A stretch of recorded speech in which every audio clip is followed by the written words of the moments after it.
आज के आपके करंट अफेयर्स 13 सितंबर 2021 के सबसे पहला करंट अफेयर है एक टाइगर रिजर्व के बारे। आपका पिलबित टाइगर रिजर्व। ये जो पिलबित टाइगर रिजर्व है ये पड़ता है आपके उत्तर प्रदेश में। ठीक है, तो ये उत्तर प्रदेश में। इसमें पिलबित अपने आप में एक पूरा डिस्ट्रिक्ट है। इस डिस्ट्रिक्ट की खासियत क्या है? देखो, आपको जब भी टाइगर रिजर्व, नेशनल पार्क, इनके कभी भी क्वेश्चन आते हैं ना, उनमें हमेशा आपको ये क्वेश्चन आ सकता है कि ये चीज, मतलब उसके अलग अलग फीचर्स दे देंगे कि यहाँ पे ये पड़ता है, यहाँ पे ये पड़ता है, बताओ ये कौन सा नेशनल पार्क या टाइगर रिजर्व है। तो उसमें क्योंकि पिलबित एक चीज के लिए, ये डिस्ट्रिक्ट अपनी एक चीज के लिए मशहूर है, ये एक ना बहुत ही वेल फॉरेस्टेड डिस्ट्रिक्ट है। ठीक है, इसके मुताबिक जो पिलबित जो डिस्ट्रिक्ट है उसका अपने आप में 23% हिस्सा फॉरेस्ट है। ठीक है, 23% पूरे डिस्ट्रिक्ट का 23% आपका फॉरेस्ट है। तो यानी कि एक तरह से अगर रफ लगाओ तो 1/4 एरिया आपका जंगल ही है। तो ये बहुत ही हाई नंबर है किसी भी डिस्ट्रिक्ट के लिए होने के लिए, तो इसे अच्छा माना जा रहा है। ठीक है, अब ये आपकी तेराई रीजन में पड़ता है ये नेशनल पार्क। तेराई रीजन क्या होता है?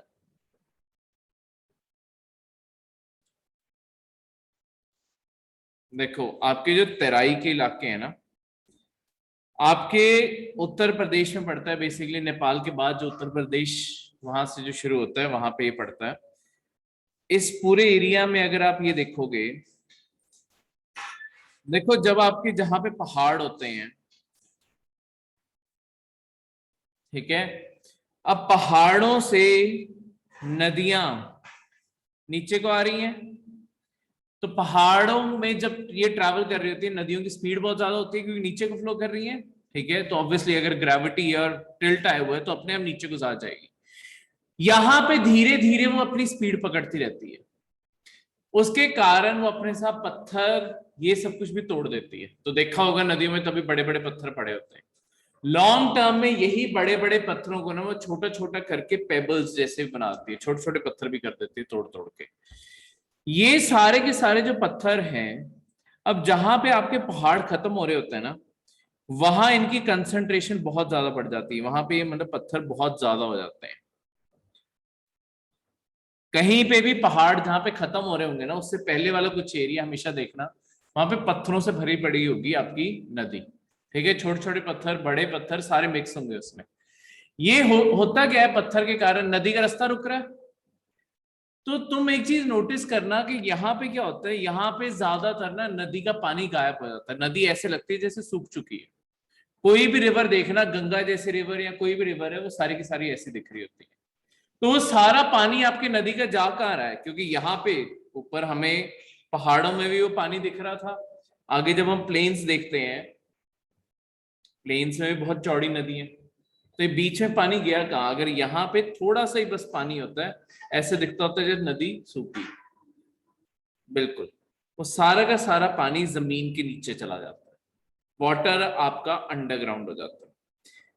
ठीक है, वो इसलिए अंडरग्राउंड होता है ताकि ये पत्थरों की रेजिस्टेंस को खत्म कर सके। तो बस ऊपर एक मिनिमम फ्लो बना के रखेगा, बाकी सारा का सारा अंडरग्राउंड चला जाएगा। अब कहीं जाके जहां पे ये रेजिस्टेंस कम होनी शुरू होगी, ये पानी फिर ऊपर आना शुरू होगा।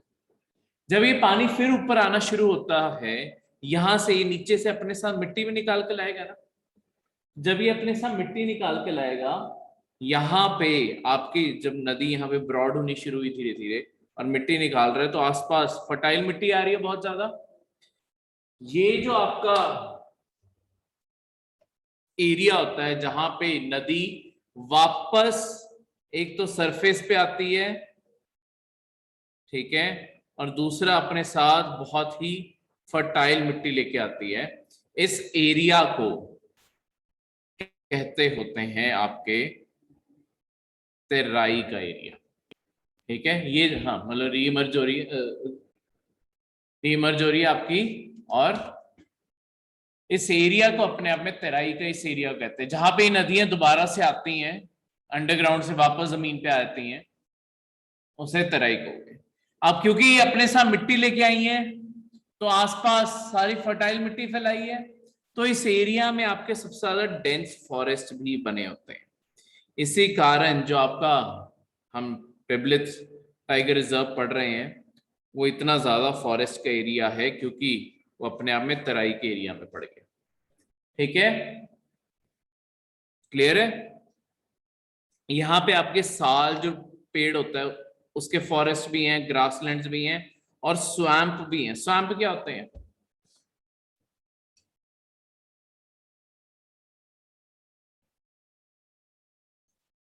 स्वैम्प का मतलब होता है जैसे कि दलदल जैसा बन जाना। तो यहाँ पे क्या है कि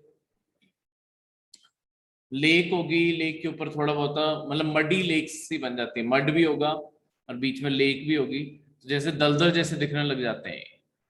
ठीक है, तो वो स्वैम्प होते हैं। पानी से भरी हुई जमीन, चाहे वो थोड़ा सा ज्यादा पानी होगा कई बारी तो वो लेक जैसी दिखेगी, अगर मिट्टी ज्यादा होगी तो मड बन जाएगा, तो दलदल जैसा हो जाएगा। ठीक है, दलदल भी तो पानी से ही बनता है। अगर मिट्टी ज्यादा है, मिट्टी के अंदर पानी ज्यादा आ गया तो वो दलदल बन जाएगा। ठीक है, क्लियर है। इसके बाद ये इंडिया का पहला टाइगर रिजर्व है जिसे फर्स्ट इंटरनेशनल TX2 अवार्ड जिसे मिला था, जिस टाइगर रिजर्व को, वो पिपलित था। ठीक है, और पूरे इंडिया में ये 46th टाइगर रिजर्व है। एक इंटरनेशनल अवार्ड है TX2। ये TX2 अवार्ड क्या है ये अभी मैं नीचे बताता हूं आपको। ठीक है, पर ये अवार्ड इंडिया में किसी टाइगर रिजर्व को सबसे पहले मिला है, वो इससे मिला है। इसके अलावा इसकी कौन सी बाउंड्री किस रिवर के साथ लगती है? जैसे नॉर्थ ईस्टर्न बाउंड्री इस रिजर्व की शारदा रिवर के साथ लगती है। ठीक है, तो ये चीजें आपने याद रखना है। साउथ वेस्ट बाउंड्री शारदा और घग्गर दोनों के साथ लगती है। क्लियर है। अच्छा, इसमें आपके मगर, क्रोकोडाइल और घड़ियाल भी पाए जाते हैं। ये मगर क्रोकोडाइल कौन है और घड़ियाल क्या होते हैं? कभी इनके बारे में सुना है? इंडिया में कितने टाइप के क्रोकोडाइल पाए जाते हैं? 3 टाइप। 3 टाइप के कौन से क्रोकोडाइल हैं? एक होते हैं सॉल्ट वाटर, जो ज्यादातर समुद्र के आसपास के एरियाज में रहते हैं। ठीक है, एक है आपके घड़ियाल। घड़ियाल ना ज्यादातर गंगा या गंगा की ट्रिब्यूटरीज में रहते हैं। ठीक है, गंगा यमुना और उनकी जो ट्रिब्यूटरीज हैं, यमुना अपने आप में गंगा की ट्रिब्यूटरी है। ठीक है तो ये जो नदियां है ना, इनमें रहते हैं वो। ठीक है, तो ये जो गंगा यमुना की सारी ट्रिब्यूटरीज हैं, घड़ियाल क्यों अलग हैं? घड़ियाल ना कभी भी इंसानों के लिए, पहली बात तो, कोई ज्यादा बड़ा खतरा नहीं होते, और इनके घड़ियाल बहुत ही यूनिक है इंडिया को। ये ऐसे है तो क्रोकोडाइल की वैरायटी, ये ऐसे क्रोकोडाइल हैं जिनकी ना बहुत ही पतली सी और बहुत ही लंबी सी, लंबा सा मुंह होता है, लेंथ में लंबा होता है पर बहुत ही नैरो सा होता है, क्योंकि ये फिशेस खाते हैं ज्यादातर, ये मच्छियां खाते हैं और कुछ नहीं खाते। ठीक है, वैसे जो क्रोकोडाइल होते हैं और जो उससे बड़ा जानवर है एलिगेटर, एलिगेटर और क्रोकोडाइल अलग अलग जानवर होते हैं। ठीक है, वैसे वो खाने को इंसान भी खा जाए। ठीक है, दुनिया में एक्चुअली बहुत केसेस भी हैं जहां खा भी जाते हैं, पर ये घड़ियाल खा नहीं सकते क्योंकि इनका इतना बड़ा मुंह ही नहीं है। पर जो आपके मगर क्रोकोडाइल हैं, सबसे पहले मगर पाए कहाँ जाते हैं? मगर ऑलमोस्ट आपके सारे इंडिया के इलाकों में पाए जाते हैं, खासकर जो आपका सेंट्रल इंडिया है वहां पे ज्यादातर पाए जाते हैं। ठीक है, और भी इलाकों में पाए जाते हैं इंडिया में, तो मगर बहुत एरियाज में। ठीक है, तो मगर का कभी पूछा जाए कि कहाँ कहाँ पाए जाते हैं, सारा इंडिया है जहां पे मगर पाया जाएगा। इवन पाकिस्तान, आसपास के पड़ोसी बांग्लादेश, इनमें मगर पाया जाता है। पर जो घड़ियाल है वो सिर्फ इंडस की ट्रिब्यूटरीज में। ठीक है, अब मगर क्रोकोडाइल ऐसे क्रोकोडाइल हैं जो 7-7 फुट के भी हो जाते हैं। ठीक है, लंबाई में, और बहुत ही खतरनाक होते हैं। कोई इनके ज्यादा पास जाएगा ऑब्वियसली खा भी जाएंगे। ठीक है, क्लियर है। तो इसमें दोनों पाए जाते हैं इस रिजर्व में, क्योंकि ये देखो गंगा की ट्रिब्यूटरीज हैं, घग्गर और शारदा जैसी। ठीक है, और आपके मगर भी रहते हैं। जहां पे स्वैम्प होगा, स्वैम्प देखो एक तालाब सा बन गया ना, उसके आसपास मगर आ जाएगा। क्लियर है। अब इसके देखो लास्ट ईयर ना आपके टाइगर रिजर्व आए थे केरला के, उसमें ना एक ऐसा क्वेश्चन आया था कि ये आपके किस किस साइड से कनेक्ट होता है। ठीक है, ये थोड़ी ज्यादा चीजें मुश्किल होती हैं याद करनी, पर ऑब्वियसली अगर क्वेश्चन आ गया तो पूछा जा सकता है। तो इसके 3 इंपॉर्टेंट लिंक्स हैं, यानी कि ये जो टाइगर रिजर्व है ये 3 साइड से अलग अलग चीजों से जुड़ता है। ये 3 आसपास क्या है, आपकी सुराई रेंज है, ये आपकी फॉरेस्ट रेंज होगी। ठीक है, इसके अलावा आपका शुक्ला पंथ नेशनल पार्क जो नेपाल में पड़ता है, वो इसकी एक साइड आ गया। ठीक है, उत्तर प्रदेश और नेपाल की बॉर्डर टच करती है ना, ये वहां पे है। और तीसरा किशनपुर वाइल्ड लाइफ सेंचुरी। ठीक है, क्लियर है। तो ये 3 चीजें, एक साइड पे एक साइड पे एक साइड पे एक। क्लियर है। तो ये भी क्वेश्चन पूछ सकते हैं कि इसके 3 साइड पे ये है तो बीच में क्या है। ठीक है, तो डायरेक्ट क्वेश्चन। लास्ट ईयर भी एक ऐसे ही आया था वेनार्ड नेशनल पार्क के बारे, और टाइगर रिजर्व भी है वो। ठीक है, उसके बारे आया था। वेनार्ड था या कोई, तो मेरे ख्याल से वेनार्ड था, एग्जैक्टली नहीं याद, कोई बात नहीं। नेक्स्ट है TX2 क्या है। देखो आपकी ना एक सेंट पीटर्सबर्ग में टाइगर समिट हुई थी। सेंट पीटर्सबर्ग शहर कहां पड़ता है, रशिया। रशिया में ये शहर है। ठीक है, यहां पे एक टाइगर समिट हुई थी। देखो जो टाइगर है वो सिर्फ इंडिया में नहीं पाया जाता। अगर इन जनरल बात करोगे, आपका टाइगर अराउंड 13 कंट्रीज में पाया जाता है। ठीक है, जिसमें से मेन कंट्रीज अगर एक फ्लो में देखोगे तो रशिया, चाइना, इंडिया, इसके अलावा आसपास आपके Bangladesh, Nepal, Bhutan, Myanmar, Thailand, Cambodia, ये सारे इलाकों में पाए जाते हैं आपके शेर। कोरिया, ये सारे एरियाज में टाइगर पाया जाता है। ठीक है, टाइगर की अलग अलग वेराइटीज है, जैसे हमारे यहाँ पे जो है वो बंगाल टाइगर है। टाइगर की वेराइटीज अलग अलग है, पर अल्टीमेटली है तो टाइगर ही।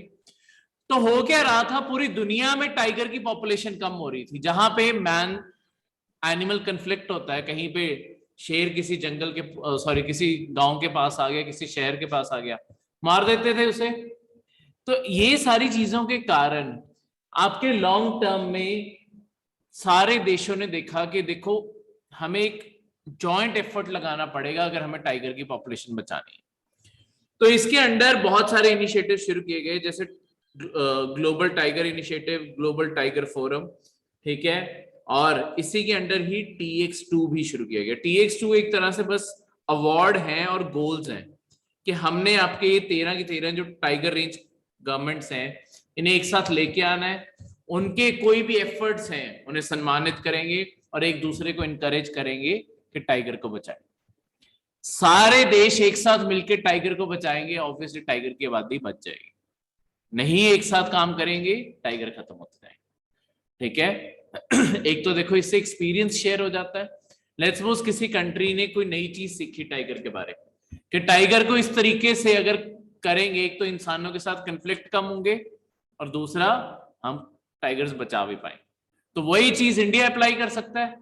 इंडिया अप्लाई करेगा, हमारे यहाँ पे भी इंसानों के साथ कंफ्लिक्ट कम हो जाएंगे और वो बच जाएगा। क्लियर है।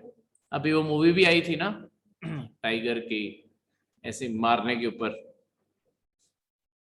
शेरनी नहीं देखी है किसी ने तो। ठीक है, आपकी विद्या बालन की मूवी आई थी शेरनी। उसका ये इश्यू था कि बेसिकली वो गांव में आ जाती है, फिर कभी किसी, देखो एक बारी टाइगर किसी गांव के पास आ गया, टाइगर कोई फर्क नहीं करता कि कौन किसी का जानवर है कौन इंसान है, उसके लिए सारे शिकार बिल्कुल सेम है। ठीक है, तो इंसानों को मारने लग जाता है कई बारी, लोगों के काव, बफलो, जितने भी घर पे जानवर रखे हैं उन्हें कभी मार दिया। ठीक है, भेड़ बकरियां, इन सबको मार दिया। तो इसके कारण फाइनली उस मूवी का यही पूरा वो है कि फिर वो शेरनी फीमेल टिग्रेस को ढूंढने की कोशिश करते हैं, उसे रीलोकेट करने की कोशिश करते हैं, पर एंड में गवर्नमेंट करप्शन के चलते हुए उसे मारना पड़ता है। मतलब कुछ लोग उसे बचाना चाहते हैं, कुछ लोगों का सोल्यूशन है, गांव वालों का भी सोल्यूशन है कि बचा क्यों रहे हो, मार डालो। जो हमारे लिए खतरा है उसे मारना, इंसानों की डायरेक्ट अप्रोच होती है। तो कंजर्वेशन में जरूरी है कि उसे रीलोकेट कर दिया जाए, पर उसके लिए पकड़ना जरूरी है। ठीक है, तो यही चॉइस है कि गोली मारनी है या बेहोश करना है, तो उसमें मार डालते हैं। और ये तुम्हारे लिए मैंने मूवी का प्लॉट खत्म कर दिया। ठीक है, नहीं देखी तो कोई बात नहीं, पेपर में नहीं पूछने वाला कोई भी मूवी बारे। ठीक है, वैसे कंजर्वेशन के लिए बता रहा हूं। तो ये इसी से ही आपका ग्लोबल टाइगर इनिशिएटिव आता है। ये एक अलायंस है गवर्नमेंट्स के बीच में, ताकि आपके टाइगर्स को बचाया जा सके। 2008 में ये अलायंस शुरू हुई थी। इसे लीड करता है आपका वर्ल्ड बैंक, जो इन सारी 13 के 13 देशों को कनेक्ट करता है, ताकि ये 13 के 13 देश एक साथ आ सकें और हम इनकी पोचिंग, स्मगलिंग, इलीगल ट्रेड। देखो, जो शेर की स्किन है, शेर की हर चीज बहुत महंगी बिकती है। शेर को मारते क्यों है? ऐसा नहीं है, जरूरी नहीं है कि सिर्फ इंसानों की कांटेक्ट में आने से या जो वो हमारे कभी जानवर खा जाते हैं उसके कारण हम टाइगर को मारते हैं। टाइगर के वैसे भी बहुत ज्यादा शिकार किया जाता है, क्योंकि आपके टाइगर की हर चीज करोड़ों की बिकती है। टाइगर के दांत हो, टाइगर की हड्डियां हो, टाइगर की स्किन हो, हर चीज करोड़ों की है। तो आपके कईयों का ये पूरा का पूरा एक इलीगल ट्रेड बिजनेस है कि आपके टाइगर का शिकार करना है और शिकार से ही चीजें करनी है। क्लियर है? तो ये चीजें इस तरीके से। यहां तक कोई भी डाउट? ठीक है, अगला करंट अफेयर है जो फाइनल फेज में अपने पहुंच चुका है और जल्दी लॉन्च हो जाएगा, जिसे नेशनल इंटेलिजेंस ग्रिड भी कहते हैं या शॉर्ट में नाट ग्रिड। ये इंडिया के लिए बहुत ही सिग्निफिकेंट चीज है। और आने वाले अब जो पेपर आने वाले हैं, बिकॉज ये लॉन्च होने वाली है, तो अब जो अब प्रीलिम्स के पेपर आने हैं उसमें सबसे बेसिक क्वेश्चन तो यही पूछा जा सकता है, नाट ग्रिड का फुल फॉर्म क्या है? National intelligence grid. आगे पूछना हो तो नैट ग्रिड क्या क्या है, इसके अंदर क्या क्या कौन सी एजेंसीज जुड़ी हैं, कौन इसका डेटा एक्सेस कर सकते हैं, ये सारी चीजें बताता हूं। देखो, जब हमारे इंडिया में जो मोस्ट एम्बैरेसिंग हमारे लिए टेररिस्ट अटैक हुआ है ना, वो 26/11 हुआ। ठीक है, 26/11 से ज्यादा जानें भी गई हुई हैं हमारे बहुत सारे टेररिस्ट अटैक में, पर 26/11 ने एक इंडिया के ऊपर एक ब्लैक मार्क था। ब्लैक मार्क ये था कि कोई इतने बड़े लेवल पे टेररिस्ट अटैक एग्जीक्यूट कर गया और हमारी इंटेलिजेंस एजेंसीज को खबर तक नहीं लगी। तो उसके बाद पूरी जांच करवाई गई कि हुआ क्या है, इंटेलिजेंस कैसे फेल होगी। तो उससे पता चला कि एक्चुअली हमारी बहुत सारी इंटेलिजेंस एजेंसीज के पास ना अलग अलग सोर्सेज अवेलेबल थे कि ऐसा कुछ होने वाला है।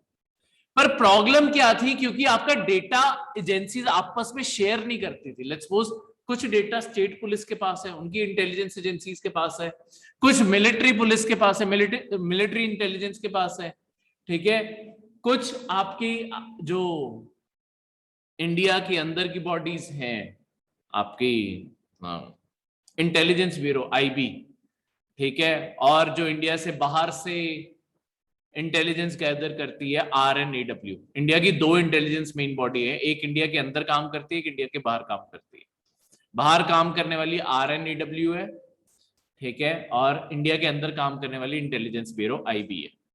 ठीक है, इसके अलावा हर स्टेट पुलिस का भी अपना खुद का इंटेलिजेंस विंग है, आपके CBI का भी अपना खुद का है, फिर उसके अलावा मिलिट्री का भी अपना, बहुत सारे इंटेलिजेंस विंग्स है। तो पता ये चला कि बहुत सारी अलग अलग इंफॉर्मेशन सबके पास थी। अगर वो सारे डॉट कनेक्ट हो जाते तो पता चल जाता था कि किस तरीके से आपका कितना बड़े स्केल पे आपके अटैक मुंबई पे प्लान किया जा रहा था। क्योंकि देखो, सबसे एम्बैरेसिंग चीज क्या थी, सबसे पहले तो वो समुंदर से आए, तो वहां पे नेवी या कोस्ट गार्ड तो चलो उसके बाद इक्विप भी उसके बाद किए गए हैं। पहले तो स्टेट पुलिस की जिम्मेदारी होती थी आसपास का समुद्र संभालने की, तो वहां हम उन्हें डिटेक्ट करने में फेल हो गए। उसके बाद वो हमारे कोस्ट पे पहुंच गए। 72 आवर्स से भी ज्यादा टाइम हमें उन्हें मारने में लगा, क्योंकि पूरे शहर में अगले घूम रहे हैं, ठीक है, एक जगह से दूसरी जगह गए हैं आपके टेररिस्ट, बार बार अलग अलग जगहों पे उन्होंने एग्जीक्यूट किया, ठीक है, कभी रेलवे स्टेशन पे पहले अटैक किया, फिर एक साइड पे ताज पे अटैक हो रहा है, ठीक है, किसी बेकरी पे जाके अटैक कर रहे हैं, वो जो बेकरी बहुत फेमस बेकरी है वो। तो आपकी बहुत जगहों पे पूरे शहर में हमले हो रहे हैं, और ऐसा भी नहीं है कि अलग अलग ग्रुप हमले कर रहे हैं, वही कुछ लोग हर जगह पहुंच के हमले कर रहे हैं। तो एक तरह से बहुत बड़ा फेलियर सामने आया। तो इसके बाद इंडिया ने ये जो लूप होल्स थे ना, अपने सारे लूप होल्स बंद करने का सोचा।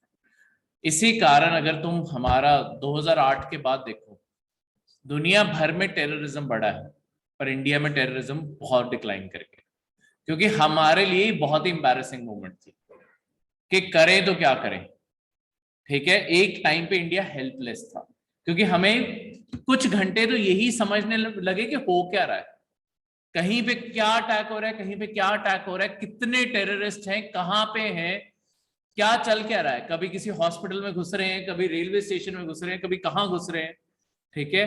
तो ये जो पूरा सिनेरियो हो रहा था, इस चीज के बाद इंडिया ने अपने सारे लूपहोल्स बंद करने का सोचा। उसमें से एक लूपहोल इंटेलिजेंस का था। इसी कारण दूसरा, जैसे मैंने आपको लूपहोल बोला कि हमारी कोस्टल सिक्योरिटी इतनी कोई टाइट नहीं थी, पर उसके बाद से हमारी, मतलब उस टाइम मनमोहन सरकार थी, उन्होंने कोस्ट गार्ड के ऊपर रच के स्पेंड किया। तो हमारी कोस्ट गार्ड के पास हर तरीके की अब एडवांस वेसल्स हैं, और वो हर चीज को डिटेक्ट करते घूमते हैं, ठीक है। तो हमने अपने समुंदर सिक्योर किया। उसके बाद अंदर की बात करें तो इंटेलिजेंस का जो सबसे बड़ा टुकड़ा जुड़ने वाला है वो है नैट ग्रिड। नैट ग्रिड में क्या होगा, ये इस तरीके से सीमलेस तरीके से और सिक्योर तरीके से ना डेटाबेस प्रोवाइड करेगा आपके ऐसे लोगों के बारे जो टेररिस्ट, इकोनॉमिक क्राइम्स या ऐसे किसी भी इंसिडेंट से जुड़े हैं जो इंडिया के खिलाफ है, ठीक है। यानी कि चाहे इंडिया के अंदर कोई इकोनॉमिक क्राइम्स कर रहा है, कोई जैसे हवाला का या कुछ भी, क्योंकि आपके अगर हवाला के लोगों को तुम ट्रैक करके रखोगे, कहीं ना कहीं टेररिज्म का पैसा भी तो वहीं से आता है। सिर्फ ये नहीं है कि लोगों की 2 नंबर की कमाई इधर से उधर जाती है, टेररिज्म का पैसा भी वहीं से आता है। बैंक में कभी टेररिज्म का पैसा नहीं आता, बैंक से तो सरकार ट्रैक कर लेगी किसके पास गया, कहाँ गया, हवाला के थ्रू ज्यादातर पैसा आपका ट्रैवल करता है। तो ऐसे लोगों के ऊपर से होता क्या है, हर सरकार की एक सस्पेक्टेड, हर सरकार के हर इंटेलिजेंस एजेंसी की ना एक सस्पेक्टेड लिस्ट होती है कि ये कुछ लोग हैं जिनके ऊपर हमें शक है कि ये ऐसी कुछ एक्टिविटीज में, शायद वही सेम लोगों के ऊपर किसी और को भी शक हो। जैसे एक पाकिस्तानी था जिसने अपना अमेरिका की सिटीजनशिप ले ली थी और उसके बाद उसने अपना नाम चेंज कर लिया था। हवाला, उम्मीद होता है कि हवाला में ना पैसा नहीं कभी चेंज होता, मतलब पैसा कभी देश छोड़ के नहीं जाता। हवाला क्या होता है, हवाला का पैसा जो कहते हैं कि हवाला क्या सिस्टम है, इसमें कभी भी पैसा देश छोड़ के नहीं जाता, ये सिर्फ एक अकाउंट बुक होती है। पूरी दुनिया में ऐसे आपके बहुत सारे डीलर्स बैठे हुए हैं जो हवाला का काम करते हैं। वो क्या करते हैं कि लेट्स सपोज यहां से किसी को अमेरिका में पैसे चाहिए, वो यहां से पैसे लेंगे, अपना कमीशन काट लेंगे और उसे बस वहां पे फोन लगा देंगे कि मैंने इस बंदे से इतने पैसे ले लिए हैं, जब ये बंदा वहां आए उसे इसी का ही इतने डॉलर दे देना, ठीक है। वो कट कटा के जो बचना है वो डॉलर उधर दे दो। वही पैसा किसी ने अमेरिका से इंडिया भेजना है, वो फोन लगा देगा। अब तुम कॉल्स को तो नहीं ट्रैक कर सकते, कोई कॉल किस चीज के लिए कर रहा है, मतलब कर सकते हो पर बहुत ही मुश्किल चीज है। पैसा तो क्लियर ट्रांजैक्शन में आ जाएगा, किसी को क्या पता तुमने फोन पे क्या बात कर रहे हो, और वो कौन सा डायरेक्टली बात करते हैं, वो भी तो कोड वर्ड्स यूज कर रहे होते हैं, ठीक है। तो ये जो सारा का सारा आपका है, इसे हवाला नेटवर्क कहते हैं। दुनिया का सबसे पुराना बैंकिंग सिस्टम भी पहले यही था, पर उसके बाद क्योंकि प्रॉपर बैंकिंग सिस्टम बन गया है। अच्छा, दुनिया में एक बैंक से दूसरे बैंक, मतलब क्योंकि सेंट्रल बैंक्स दुनिया के सारे एक दूसरे को पैसा कैसे ट्रांसफर करते हैं, अगर यहां पे तुमने लेट्स सपोज तुम्हारा एसबीआई में अकाउंट है, तुमने एसबीआई से पैसा भेजना है किसी को अमेरिका, उसके बैंक ऑफ अमेरिका में भेजना है, तो बीच में ट्रैवलिंग मीडियम क्या है? पैसा कहां से जाता है, जिसे बोला जाता है कि उसे हैक करना इम्पॉसिबल है। यहाँ SBI से आपने पैसा भेजना है बैंक ऑफ अमेरिका में, कैसे जाएगा पैसा? बीच में क्या आता है जो ये पैसे की ट्रांजैक्शंस करें?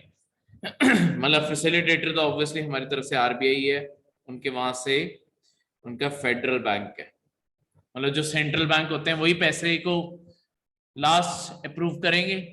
पर बीच में इनमें आपस में कोऑर्डिनेशन कौन करेगा? देखो इतना तो ह्यूमंस फ्री नहीं है ना कि सारी दुनिया के लिए हम इंसानों को कंप्यूटर के आगे बिठा के रखें कि एक एक ट्रांजैक्शन अप्रूव करो इंटरनेशनल जाते हुए। ऐसे तो तुम्हारी इंडिया के अंदर ही दिन में करोड़ों ट्रांजैक्शंस होती हैं, तो कौन कितनी ट्रांजैक्शंस को मॉनिटर करेगा?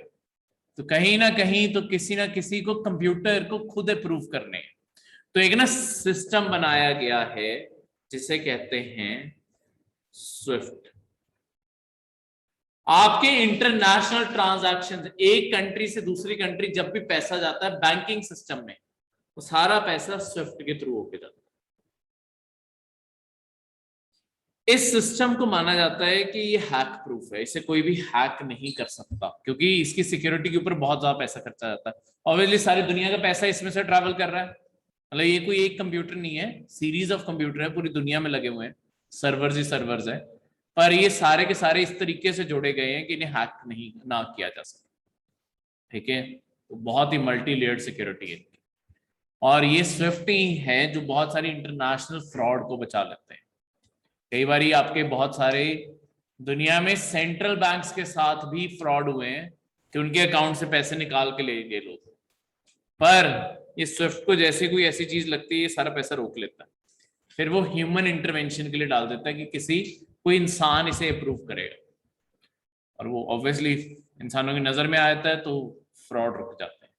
जैसे आपके बांग्लादेश के साथ कुछ साल पहले होने वाला था, बांग्लादेश के साथ ना नॉर्थ कोरिया के माने जाते हैं कि कुछ हैकर्स थे, उन्होंने क्या किया, नॉर्थ कोरिया का सेंट्रल बैंक का सिस्टम हैक कर लिया। उसमें क्या था, उन्होंने हैकिंग करवाई और हैकिंग शुरू की उन्होंने थर्सडे को, क्योंकि होता क्या इस्लामिक कंट्रीज में फ्राइडे छुट्टी होती है, और वो ऐसा वीकेंड चुना जहां पे सैटरडे संडे एक लॉन्ग वीकेंड आ रहा था।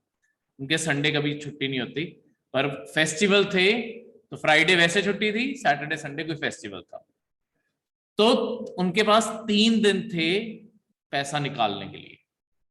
ठीक है, और मंडे आके ही एम्प्लॉयज को पता चलता कि कितना पैसा पीछे से निकल गया। ठीक है, ऑलमोस्ट 10% पूरे सेंट्रल रिजर्व का उड़ा के ले जाना था।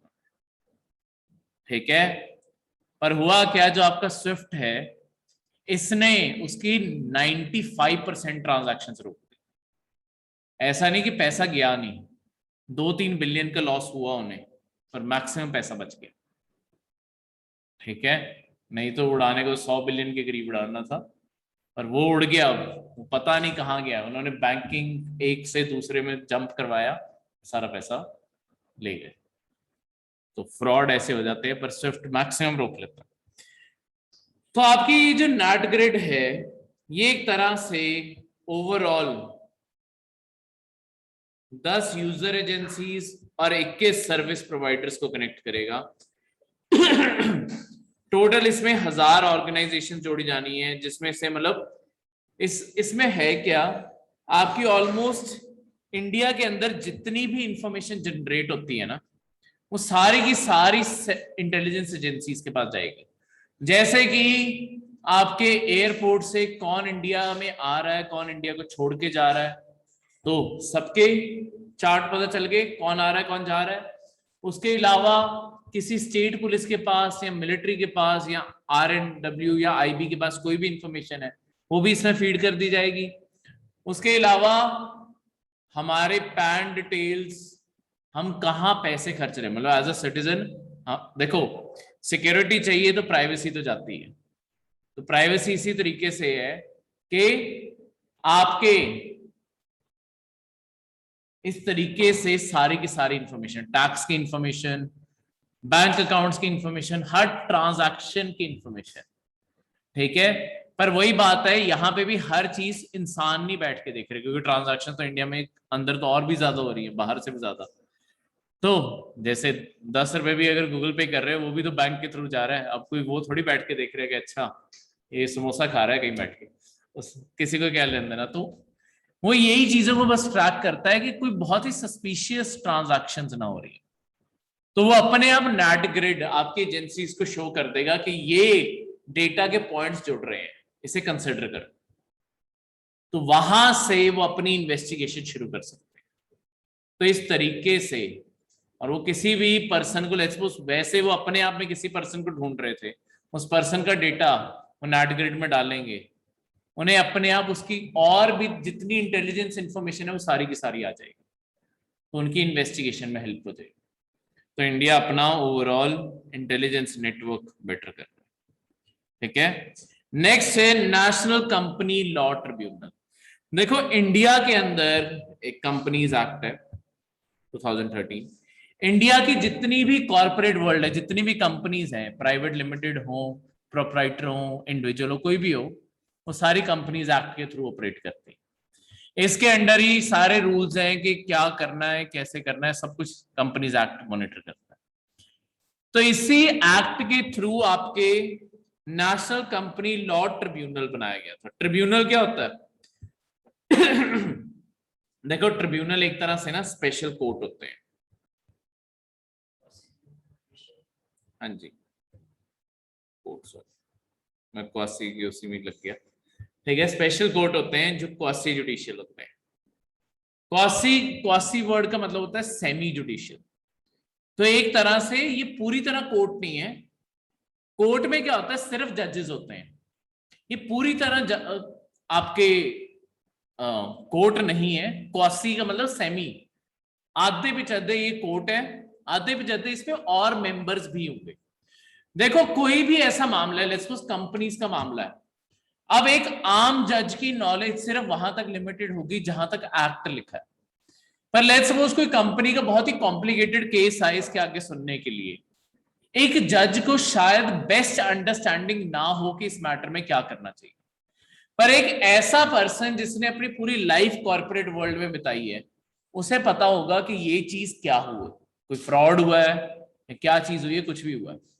तो ऐसे कंपनीज आपस में या कंपनी के अंदर ही कोई केस फाइल करना, कुछ भी कंपनीज का डिस्प्यूट है, वो नेशनल कंपनी लॉ ट्रिब्यूनल में तुम लेके जा सकते हो। ये डिसाइड करेंगे कि आपका केस का फैसला क्या होगा। तो इसमें जजेस भी होते हैं और एक्सपर्ट्स भी होते हैं, इसलिए क्वासी जुडिशियल, एक्सपर्ट्स भी हैं, जजेस भी हैं, दोनों। ठीक है, क्लियर है? इसका हमेशा जो बेंच का चेयरपर्सन होता है वो हमेशा जुडिशियल मेंबर होगा, जो रिटायर्ड या सर्विंग हाई कोर्ट जज होना चाहिए। इसके अलावा टेक्निकल मेंबर्स भी होते हैं जो इंडियन कंपनी लॉ सर्विसेज से आते हैं या ऐसे और कैडर्स जो हैं उनसे आते हैं। ठीक है, क्लियर है? तो आपके स्पेशलाइज्ड लोग भी हैं और वो भी। इसके अंडर हर चीज की जाती है। कोई भी कंपनीज का एक्ट है, सारे डिस्प्यूट कंपनीज के यहाँ फाइल होते हैं। जैसे कुछ साल पहले, 2-4 साल पहले ना, आपके टाटा ग्रुप के अंदर एक डिस्प्यूट आया था अपने चेयरमैन को लेके। कुछ साल पहले तक आपके जो रतन टाटा, उन्होंने एक बार के लिए रिटायरमेंट ले ली थी और उन्होंने अपनी कुर्सी दे दी थी, साइरस मिस्त्री करके पर्सन थे, उन्हें दे दी थी। ठीक है, तो साइरस मिस्त्री क्या थे, वो पूरे टाटा ग्रुप को बहुत लंबे टाइम से वही चला रहे थे। रतन टाटा ने रिटायरमेंट वो पहले ले ली थी। तो जब से साइरस मिस्त्री चला रहे थे ना, ऐसा नहीं था कि रतन टाटा कंट्रीब्यूट नहीं करते थे। नैनो जैसी जो कार थी ना, स्पेसिफिकली इशू जो आया वो नैनो कार के ऊपर आया। रतन टाटा का सपना है, सपना था, अब तो खैर बंद होगी प्रोडक्शन फाइनली, पर रतन टाटा का ये अपना ड्रीम था एक इंडिया के लिए कि एक हर पर्सन के पास कार हो, तो एक अफोर्डेबल चीप कार बनानी है। नैनो उसी कंसेप्ट से आई थी। पर नैनो की मार्केटिंग में बहुत बड़ी गड़बड़ी थी। नैनो गाड़ी लोगों ने खरीदी नहीं, इवन जो गरीब भी थे उन्होंने भी नहीं खरीदी। उसका कारण क्या था? नैनो कोई क्यों नहीं खरीदेगा?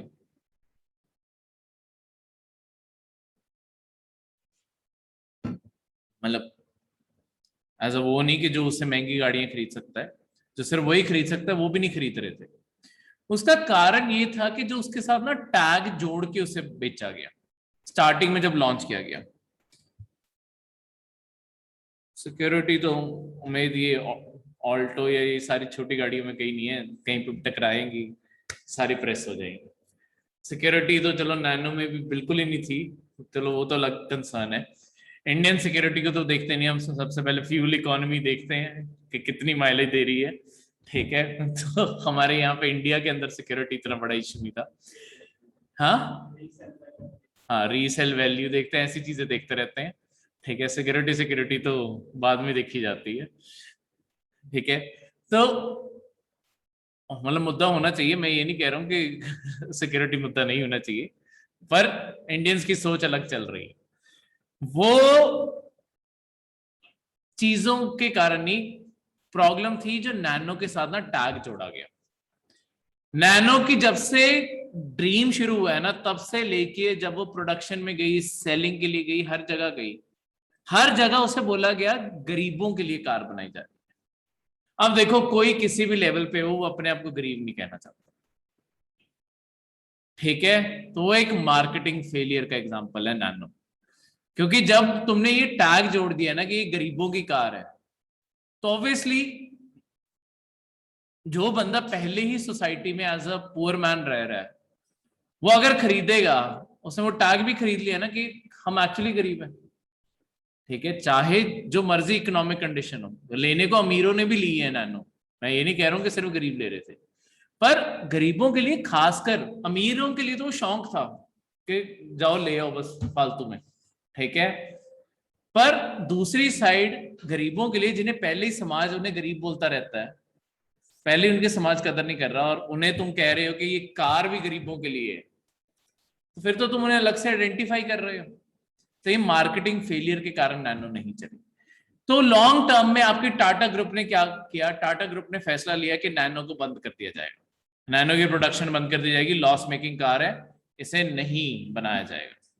पर रतन टाटा बहुत ही इंसिस्टिव थे कि नहीं, चाहे घाटे में बेचेंगे पर इस गाड़ी को बेचेंगे। तो इसके चलते हुए जो वो साइरस मिस्त्री बनाए गए थे और जो रतन टाटा थे, इन दोनों में आपस में बहस होने लगी। तो रतन टाटा ने अपनी एक्स्ट्रा पावर्स यूज करते हुए साइरस मिस्त्री को हटवा दिया चेयरमैन की कुर्सी से।